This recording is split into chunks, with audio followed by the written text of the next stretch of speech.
Ini namanya Emma. Bentar.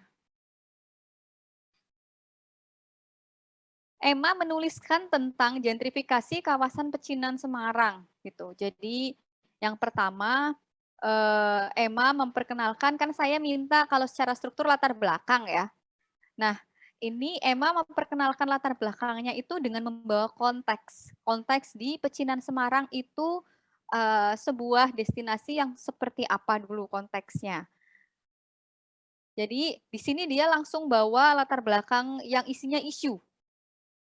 Jadi teman-teman yang perlu catat mungkin di latar belakang itu harus ada isu. Isunya di mana di sini? Yang ada di paragraf pertama ada yang bisa perhatikan nggak? Isu yang muncul di mana kira-kira?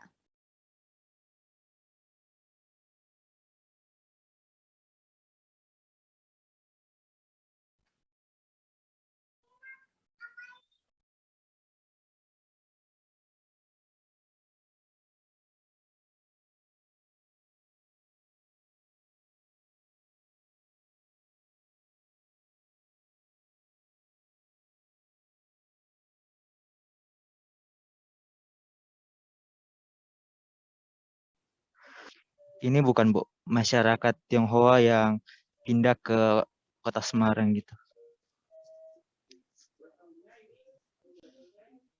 Belum tepat?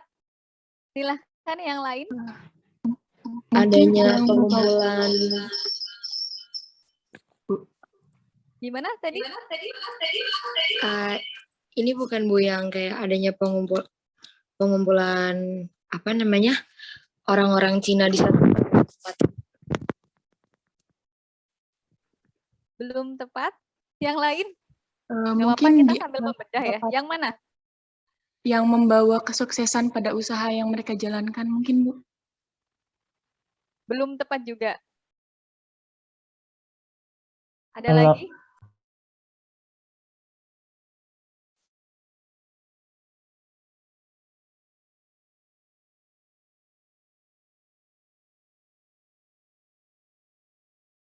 Highlight-nya satu sudah disampaikan oleh siapa tadi?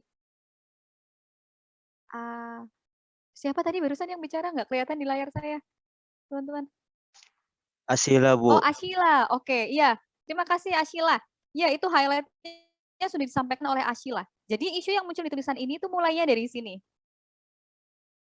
Oleh karena itu, selain menjadi tempat tinggal, Pecinan Semarang juga menjadi salah satu area perdagangan yang sangat ramai. Bahkan pemerintah Belanda sampai memungut, ini kalimat tambahan aja ya, tapi ini isunya muncul. Kenapa ini disebut isu? Karena di sini ada gambaran bahwa kawasan ini tidak hanya sebuah kawasan pemukiman biasa.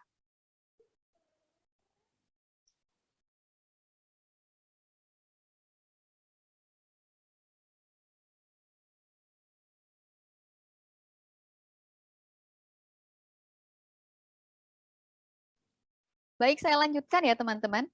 Jadi ini menunjukkan bahwa secara kawasan, Pecinan Semarang itu tidak hanya sebuah pemukiman biasa seperti di wilayah lain, melainkan dia juga merupakan area perdagangan yang sangat ramai. Jadi di sini penulis sudah memunculkan ada masalah pemanfaatan spasial yang tumpang tindih. Kemudian dia lanjutkan penjelasannya pada paragraf kedua. Ini masih terkait konteksnya. Dia lebih menjelaskan secara detail bagaimana tumpang tindih pemanfaatan kawasan Pecinan Semarang itu hingga, kalau yang ini kan atas perdagangan ya, yang ini dia mulai merujuk ke perdagangan itu tuh akhirnya memunculkan aktivitas wisata. Karena orang berkunjung, kemudian dia menjadi destinasi wisata karena secara resmi dilegalkan oleh pemerintah menjadi atraksi wisata pada 2005 gitu. Dan sampai seterusnya dia memberikan data-data ini. Nah, mulai dari sebelumnya perlu diketahui jika sejak terbentuk hingga kini Pecinan Semarang memiliki pola grid di mana bentuknya bla bla bla bla bla bla. Pola bangunan-bangunan yang ada di berderet tanpa celah diantaranya tidak memiliki pekarangan atau halaman. Jadi Referensi-referensi yang dia gunakan ini sebetulnya salah satu bentuk literatur review atau tinjauan pustaka yang dia gunakan. Jadi dia sangat memahami konteks empirisnya, konteks yang ada di lapangan, ditambah dengan diperkuat melalui literatur atau bacaan yang penulisnya baca. Sebelum saya lanjutkan, apakah suara saya terdengar jelas di layar teman-teman atau putus-putus? Terdengar jelas. Oke, soalnya di layar komputer saya, video saya ini putus-putus.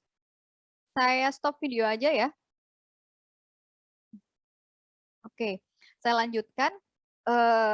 Ini dia memperkuat dengan literatur-literatur yang dia baca. Jadi literatur yang dimasukkan ke dalam isei ini tidak hanya literatur kosong. Kosong artinya hanya ditempelkan begitu, tapi dia memperkuat temuan-temuan yang ada di lapangan yang ternyata sesuai dengan literatur yang dia temukan. Begitu. Kemudian dia masih menuliskan latar belakangnya di sini, perkembangan aktivitas ekonominya, yang itu sampai kepada argumennya. Terjadi perpindahan masyarakat, ini kan sebetulnya argumen utama dia, tetapi dia perkuat dengan literatur yang ditemukan dan berdasarkan data BPS. Jadi argumen utamanya penulis ini adalah terjadi gentrifikasi di kawasan pecinan dengan ditandai adanya perpindahan masyarakat, kemudian selain mengubah fisik gitu ya, perpindahan masyarakat, pembangunan fisik yang ada di sekitar spasialnya gitu. Terus kemudian perubahan aspek spasial yang ada di kawasan pecinannya.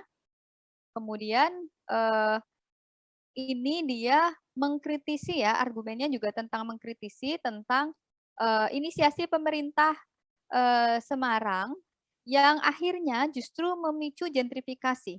Teman-teman kalau ada yang ingat, gentrifikasi kalau secara isu kemarin kita bahas konsepnya, itu menjadikan orang-orang yang berwenang di level pemerintahan kota menjadi, di situ tulisannya marketer ya, manajerial.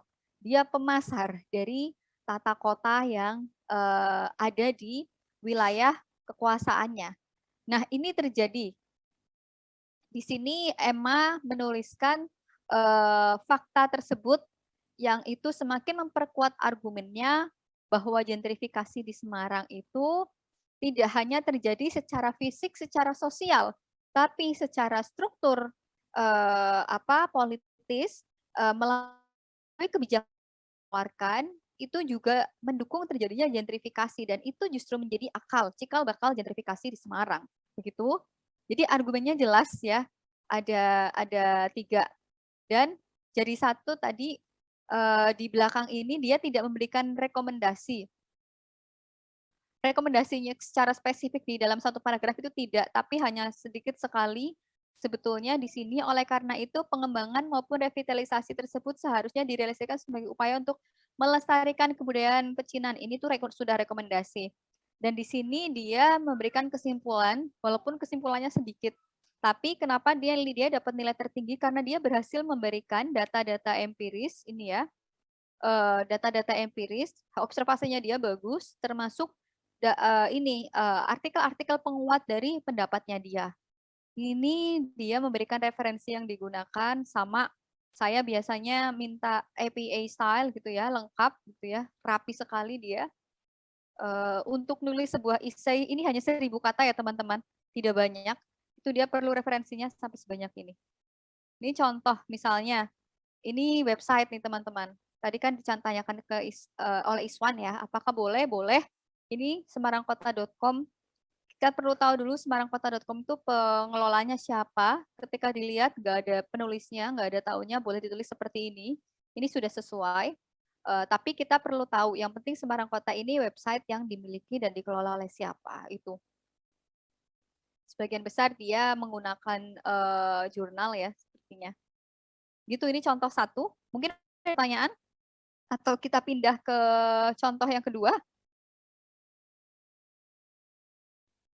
Pindah saja langsung ya. Karena ini waktunya singkat sekali teman-teman. Ini contoh 1, kemudian contoh 2-nya